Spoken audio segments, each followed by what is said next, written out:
welcome to Wednesday. This is Wayne Goldsboro Television. Today is the 12th of the month, if you can believe that. Today is actually Lincoln's birthday. Is it? It is, I kid you not. It is a presidential day.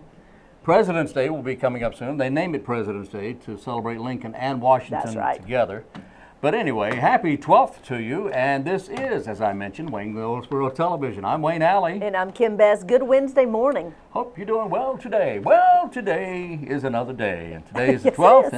And there's a lot of things going on in the Wayne County and Goldsboro community. That's What's going on? I'll ask you. Let's get started with that. Oh, my goodness. There's so much happening. There really is. We were talking recently with some folks from the University of Mount Olive, and they are having a Winter Glitz 2014, and the theme is Arabian Nights. Oh, Arabian Nights. Yes. Alibaba and stuff like that. Oh, yes. And this is put on by their Alumni Association. They're inviting everyone to be a part of the 17th annual not annual Arabian Nights, but annual Winter Glitz. Oh, 17th annual Winter Glitz, and the theme is Arabian Nights. That's right. They have this every year for 17 years, and it will be held Saturday, February the 22nd at 6 o'clock in the evening at the Lois K. Murphy Regional Center at the University of Mount Olive. Okay. Special entertainment will be some of our favorites. Tom Casey's the pianist, and he'll have lots of vocalists that will be joining him. Let's see, proceeds will benefit student scholarships. That's great. Let's see, they want you to, by this Friday, they would like for you to RSVP. So give them a call. They'll have all kinds of silent auction. It's a black tie optional event. If you want to find out more about them, just give Mount Olive College a call or visit their website. It used to be moc.edu, but I think now it's similar. But if you go there, it'll redirect you, won't it? It will redirect you. You can go to moc.edu. That's right. Like I said, once again, Saturday, February the 22nd is the event at University of Mount Olive. It'll take me a while. Take me a while, too. Yes. And it's great. They are now, indeed, University of Mount Olive. That's exactly right. You know, yesterday I had a mind thing. My mind kind of went blank like that. Never happened before. I can't imagine. But I mentioned the song, Walk a Mile in My Shoes, which is the theme of one of our events coming up here pretty soon. But that was Joe South. I don't know how I could forget that. Joe South is such a talent, a great voice. And that was a song from back, I believe, in the 70s, Walk a Mile in My Shoes, or the 80s, in the 80s. But it was just a great song. Wow. Now we can move along. He had to throw that out there. He couldn't move on. I had to throw it in there because things like that bother me if I can't. I understand. You understand that? Yes, I do. I understand. All right. Reminding you that this weekend, Center Stage Theater will be putting on Steel Magnolias. Oh, boy. At the Paramount. They'll have shows Friday night at 7:30, Saturday night at 7:30, Sunday at 3. You can get tickets at the box office of the Paramount Theater. Great way to spend your Valentine's Day. Yes, it is. A live production. And this is, by the way, you've seen the movie and the play. Yes. Steel Magnolias. It's kind of a chick flick. But guys, let me tell you something. You'll want to take your loved one to this one. That's right. Great way to spend Valentine's. Tell us a little bit about it. Steel Magnolias? Yeah. Oh goodness, if I can remember. Well, the movie, if you all remember, had Julia Roberts and Dolly Parton and a lot of people that you know and love, and they did a great job. And it's all about life in a small town. That's right. It takes place, a lot of it, in a beauty shop, per se. But there's lots of interesting things that twist and turns that go all around in this particular show. But it is one beautiful, beautiful story. Good story. It really is. And it's going to be put on by local talent right here from Center Stage Theater. So we're always excited to support them and to see what our local people can do. That's exactly right. Yeah. Oh, yeah. Local folks. We have a lot of talent here in We absolutely do. Don't let the word local fool you. These people are really, really talented. That's exactly right. Today is the 12th. Today is, as I mentioned, Lincoln's birthday. It's Oglethorpe Day. It's what? Oglethorpe. Okay. He was one of the fellows who discovered Georgia. Of course, Georgia had always been there, but he discovered it. He found it anyway, and I didn't even know it had been missing. Today is Paul Bunyan Day. I used to have bunions. Did you? Was Paul there? Yeah, Paul was there. Okay. Today is also Safety Pup Day, and it's Darwin Day. Okay. Darwin Day. Don't get me started on Darwin. Okay, we won't. Okay, he was a good artist. That's all I'm going to say. All right, let's go to our interview, so stay with us.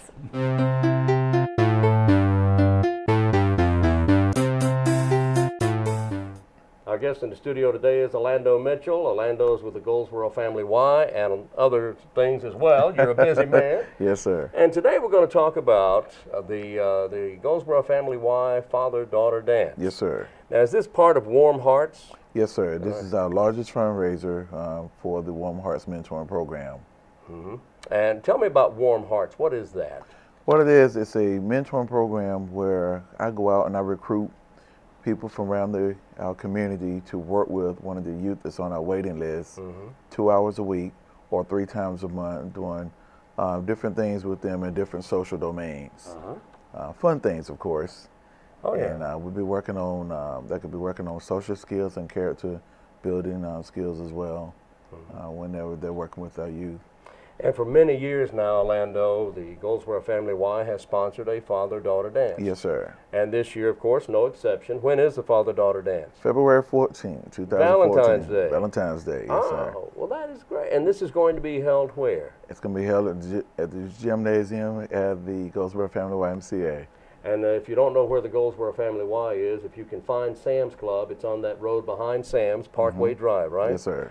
All right, not giving Sam's a plug or anything, but that's where the Family Y is, and of course I think most people know where the YMCA Right, is. yes, sir. Is there a fee? What's the charge for this? It's $20 per couple, $5 for each additional daughter. Okay, $5 for each additional daughter. Yes, so sir. if you have 20 kids and half of them are daughters, then you can bring 10 kids with you. You can bring Yes, all sir. of them. Yes, sir. Now, Orlando, tell me about yourself. And how long have you been with the Y? I've been with the Y now, I think, about 7 years in this capacity of running the mentoring program for the YMCA. And I tell you, we've seen some really good matches, and kind of pat myself on the back for that. Well, that's okay. You do that all you like. We've made some really good matches. Even mentors that elect after they do their 12 months, is all we ask them that they do is 12 months. But I've noticed that even after they do their 12 months with our program, they still go on and be in contact with the mentee for years to come. That's wonderful. This mentoring program is a wonderful program. You're matching up children and adults. A mentoring program. Yes, sir.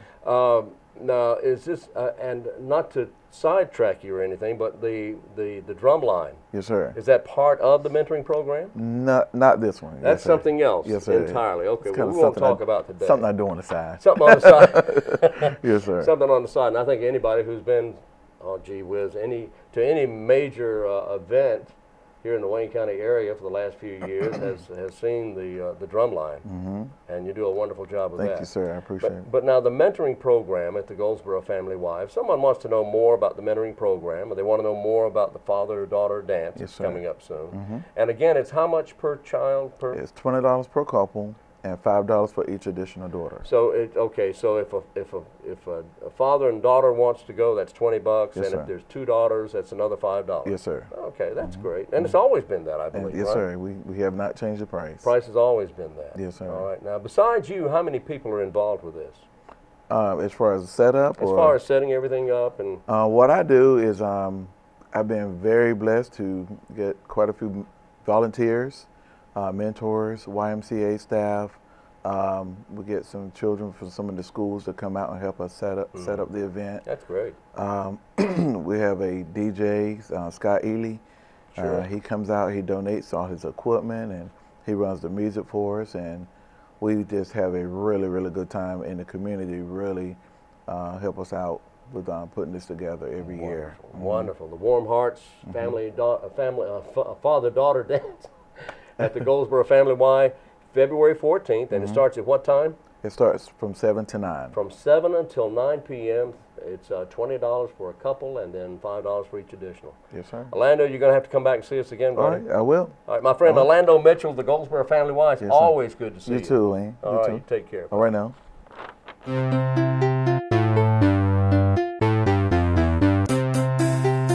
Today we're talking with David Madden, the director of the health department here in Wayne County. Good morning. Good morning, Wayne. Appreciate you coming in. Always a pleasure. Hope you're well, because everybody else has had the flu.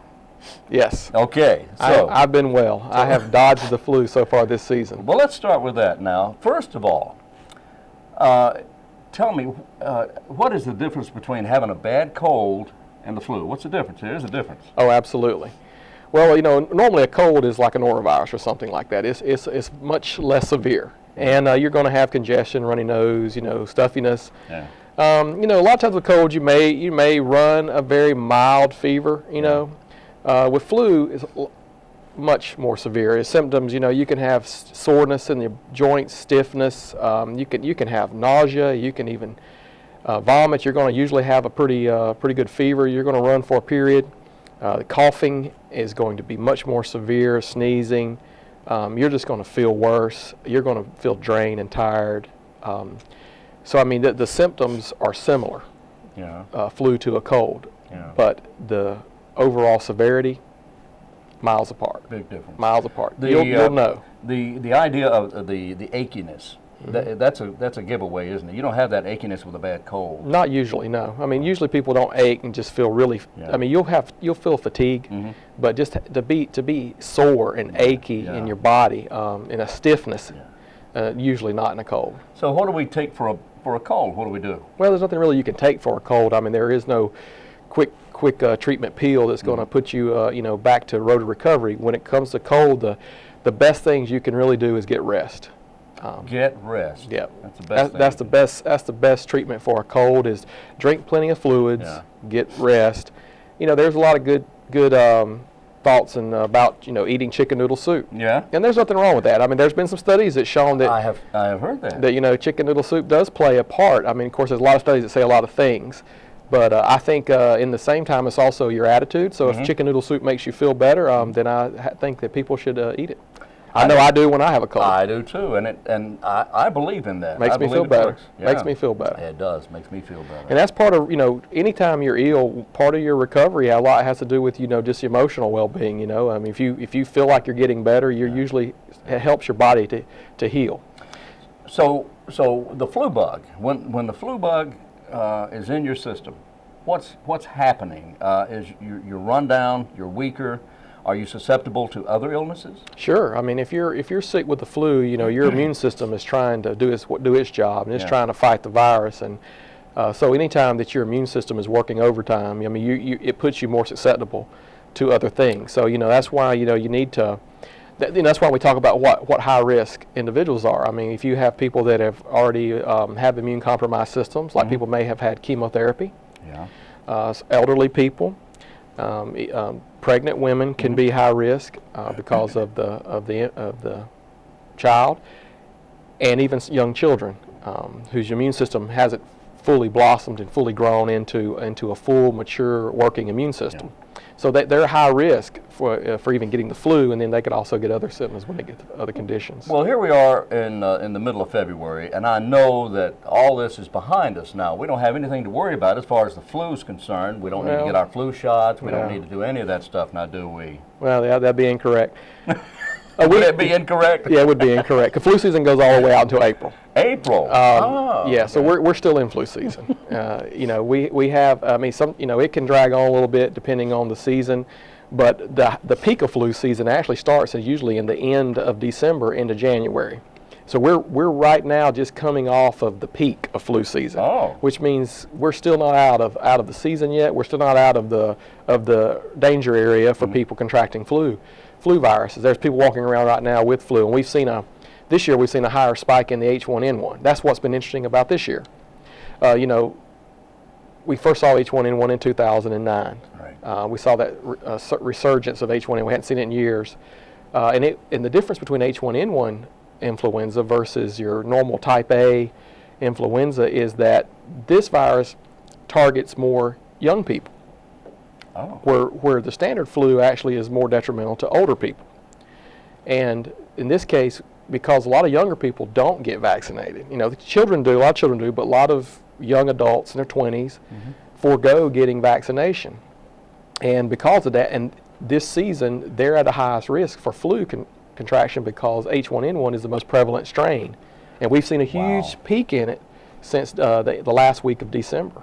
Well, you mentioned the vaccination. Now, it takes a couple of weeks for that to kick in, doesn't Right, it? yeah, about 2 weeks. About 2 weeks. So, is it too late now to get a vaccination, or should you go ahead and do it now? No, it's not too late now to get a vaccination, especially, because flu season, like I said, doesn't really end until usually around the end of April. Yeah. So, I mean, we still have a good 2 months left of flu season. So if you got it now, your body would still be protected throughout the end of flu season. And, it doesn't hurt to get the vaccine now, even late, because it still can protect you. Mm-hmm. Okay, here you go. When I get the flu shot, it makes me sick. That's incorrect. I catch the flu from the flu shot, from the vaccine. Yeah, that's incorrect. That is? Yes, incorrect. What's the matter with this picture here? Well, I mean, it's not true. I mean, there are very, very rare chances that people can have reaction to the flu vaccine. They're very insignificant statistics, but it can happen. But as far as the myth that you're going to get sick from taking a flu vaccine, it's just a myth. It's a myth. So is it true that well, first of all, the virus in the injection is actually a dead virus. It's a dead. So it's not. It can't replicate. It can't replicate. Well, how does your body know? Well, when the virus gets into your body, your immune system knows what to do. It sees the virus, even dead or not. It recognizes it and it begins to create the immunity. It sees it. It reacts. It starts protecting itself by replicating the necessary immune response. Where if you get the nasal spray, it's a little different. It's the difference between, they call it attenuated and unattenuated. Attenuated means it is a live virus. Okay. So the nasal spray is a live virus, but it's an extremely weakened virus. So the chances of it replicating are extremely, extremely small. I mean, it's not going to make you sick either. Okay. So. But a dead virus can't make you sick because it cannot replicate. It's dead. That's right. It's dead. It's a dead virus. So someone who gets the vaccine, the flu vaccine, and then they get sick, then that means that they probably already had it. Well, like we said, if it takes 2 weeks for your body to build up the immune response to the vaccine, usually we do things when we're reminded of them for some reason. So you might go somewhere and you get around someone that's sick. Someone tells you I have the flu, or you get around work and you see somebody coughing and sneezing and they need to go home. Yeah. It usually triggers your thought, and you go, I need to go get my flu shot. Okay. You've probably been exposed. Now, the flu virus, it takes a few days for it to actually become symptomatic in your body. Right. So usually you see this process. That's one hypothetical situation where a lot of times people then tell people I got sick from getting the flu vaccine. They might have been exposed to the flu through some means that triggers their thought to go get a flu vaccine. They go and get the flu vaccine. It takes 2 weeks for it really to kick in. And in the meantime, they get sick. And that's so their response is, well, I got the flu shot and then I got sick. All right. Well, can someone have the flu bug and not show symptoms? Can they have the flu bug and carry it around, be a carrier, and make others sick? No, I mean, not without being symptomatic. Okay. Yeah, I mean, they're going to go through a symptomatic process. I mean, everybody's going to react to the flu. We all react a little bit differently depending on a lot of factors, but I mean, some people, it really hammers us, and sometimes people get through with a little less severe case. Yeah. But ultimately, you're still going to see the coughing, the sneezing, the congestion, the runny nose, the fever, the tiredness. I mean, you're going to go through those experiences. Can you spread it without the symptoms showing up? Like, let's say if you catch the bug, let's nail it down at 10 o'clock this morning. Well, you become contagious. Usually the rule of thumb is that when you become feverish, you're contagious, and you're contagious up to 24 hours after exhibiting a fever. Oh, okay. So that's the window usually of when you're actually contagious. Okay, and after the fever goes away? 24-hour period. 24 hours after the fever is well, gone. the normal rule of thumb is that people can still spread the virus, a live virus, 24 hours after the fever is expired. Okay. That's the rule of thumb. So that's why if you get sick and you start being feverish, we usually recommend somebody stay home. Stay home, rest, drink fluids, recuperate. Not just because we want you to be well, but there's no need to also spread the germs and make other people sick. Right. It has that ripple effect. Same reason why the school has a policy that, if you have children there that they're feverish, usually a lot of times because they may have been exposed to cold or flu, then they want them to go home until they don't exhibit a fever for 24 hours. period, because in that way, after the 24-hour window, they can come back to school. It's about spreading the germs. So just because you're feeling better and your fever's gone, you have to wait at least 24 hours. It's a rule of thumb that you want to, you want to kind of protect yourself and others from being sick or getting sick from exposure to a person that's been sick with that little 24-hour window. Okay, I think I have it now, but I had one other question. I can't remember what it was, but it'll come to me in a moment. It'll come to you. It'll come to me. So, seriously, there have been a number of deaths in North Carolina from the flu, over 30, I think over 30 so far. I don't know the exact count, but I know it's been more than 30 deaths. I think there's been three pediatric deaths, children related to the, and this is tragic because this is a preventable illness. Yeah. I mean, having a vaccine does not guarantee that you will not get sick. But however, being vaccinated has shown to lessen the severity, which usually it means it's just going to lessen, how harmful it is to you if you do happen to contract a flu virus. Right. Because some people can get flu, especially if they travel, they may get an inoculation here with the CDC's formula of what they have seen to be the most prevalent viruses. And they may get exposed to something different. That happens rarely. You get exposed to a flu virus that's not in the vaccine, the inoculation. Right. But the big thing goes back to some of the common sense things we talk about always, and can never say them enough, is if you're around people, because we're in flu season, so there's going to be sick people out in the stores, at work, at your civic gatherings, church gatherings. Cover your nose and mouth when you cough and sneeze. And wash your hands. And wash your hands. A lot. Wash your hands? Wash your hands. What a great idea. And cover that mouth and nose when you cough and sneeze. Like you said, we recommend putting it, because a lot of people want to cover like this, and then they contaminate their hands, and then they touch doorknobs, or they touch handles, or they touch spoons, and anything else, and they can spread the germs. The best thing to do is cough and sneeze into your elbow. All right. And that helps to prevent. It's another barrier to try to spread the germs.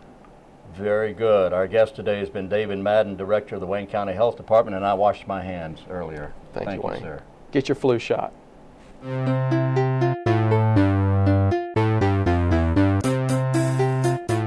back on Wayne Goldsboro Television. Thank you for being with us. That's exactly right. This weekend, Valentine's Day. I know. Lots and lots to do. Yeah, today is Wednesday, and of course, day after tomorrow is indeed Valentine's Day. That's right. So just do the right thing. That's all I'm going to say. Guys, do the right thing. That's right. Today, on this very day, the year was 1878. 1878. Yes, I remember it well. When a fellow by the name of Fred Thayer, Thayer, the captain of the Harvard University baseball team, Harvard that is, patented the now familiar baseball catcher's mask. Really? This day, 1878. That's exactly right. Also, the National Croquet League was organized in Philadelphia, PA, this very day, 1880. And Silent Calvin Coolidge. Silent Cal made the first presidential political speech on radio. He did it on this day in 1924. Silent Cal suddenly was not silent much after that. He had found radio. He found radio. Yes, he did. 1924 it was. Birthdays today include Gene McDaniels. Gene McDaniels is singer, sang the song 100 Pounds of Clay, which is a great song. Tower of Strength, and others. Anyway, he's 79 years today. Maude Adams, the actress, is having a birthday. Killer Force, Man with the Golden Gun, Emerald Point NAS, Chicago Story, she's great. She's 69. Cliff DeYoung, the actor, is 60 today. 64 is Michael Ironside of a bunch of stuff. Simon McCorkindale, he's on Falcon Crest, Manimal, He'll get it out. Counter-Strike, Obsessive Love, Jaws 3, and a bunch of other stuff. He is no longer with us today. He was born this day in 1952. I don't know how that's in there. Joanna Kearns Yes. is 61 today. And Arsenio, having a birthday today. Arsenio Hall turns 58. And he's back with his own show again. He is back, and he is still very, very popular. Always has been a funny guy. Funny man, yes indeed. Yes indeed. Arsenio, having a birthday. That's right. 58. Well, this time I'll remind you, Daylight Savings Time Thank you. begins Sunday, March the 2nd. Ninth. Of course. Huh? Ninth. March 9th. Yeah, March 9th. Yeah. At 2 a.m. At 2 a.m. At 2. That's the 2. Yeah, that's the 2. March Or 9th. it's either March 2nd at 9 a.m., and that's not right. No, it's not. It's March and 9th. we're springing forward. Is that right? That's right. Got it. That's it. Springing forward. And I believe Daylight it's saving time begins. March 9th. Yes, March 9th. Mark your calendars for the 9th, not the 2nd. Don't we have a dance coming up Friday? We do, of course. You know, one of the many things that'll be happening on Friday, which is, of course, Valentine's Day, is a daddy-daughter dance. It'll be taking place at the Goldsboro Family Y. If you are interested in attending, give them a call. The number is 778-8557. It's $20 per couple. And if you have additional daughters you'd like to take, it's $5. So if you have like 30 more daughters, that's only another $150. There you go. Right. This is going to be taking place, of course, at the Goldsboro Family Y. We'll start at 7 o'clock, last until 9. They'll have dancing, food, games, cakewalks, door prizes, and much more. And food. And food. So give them a call if you'd like to sign up, because they do ask that you pre-register by giving them a call. That's right. That's this Friday. Oh, boy. Okay. Today is Wednesday. That means tomorrow. It's Thursday. Thursday. Thank you very Imagine much. that. I knew that. I knew that. I just want to make sure. Of course, I'm awake. Okay. All right. What else is going on? Wanted to remind you, if you're interested in doing some Zumba, or taking a pottery class, or basket weaving, or line dancing, Okay. sewing, Sewing. cheerleading, Rah, rah. many, many more things, Many, many. all happening at Goldsboro Parks and Recreation. Oh, yeah. At several of their facilities, whether it's Herman Park Center or whether it is W.A. Foster. Lots of activities happen. And there's a long list that I'm not calling out right now. Yeah. But you can find more information at goldsboroparksandrec.com. You can also visit their Facebook page. They're always talking about things that are happening. I mean, they even have a ski trip coming up. Really? Yeah, a day-long ski trip. A day long. Day long. Get on a bus, go to Wintergreen, come back, all in one day. Find out Whoa. more about it. Give them a call. Goldsboro Parks and Recreation. Wow. That's right. That's special. Lots happening. Goandgo.org. That's right. Remember that. What's that about? Well, if you want to lose weight, you want to get healthy, it's more about Getting healthy. More about getting healthy than losing weight. But now if you're going to lose weight, you'll be healthy. That's exactly right. Goandgo.org. Go there and find out how you and others with you, not just, you're not out there by yourself, others with you can get healthier than you already are. And the goal is to lose 1 million pounds. That's right. In 1 year. You need to lose 1 million pounds. No, the community. Oh, okay. Well, we're going to do this again tomorrow, okay? We'll be right here tomorrow. Join us, please, at that time, whatever time that is. This is Wayne Goldsboro Television, and until then, I'm Wayne Alley. And I'm Kim Best, and this is what's happening in your community.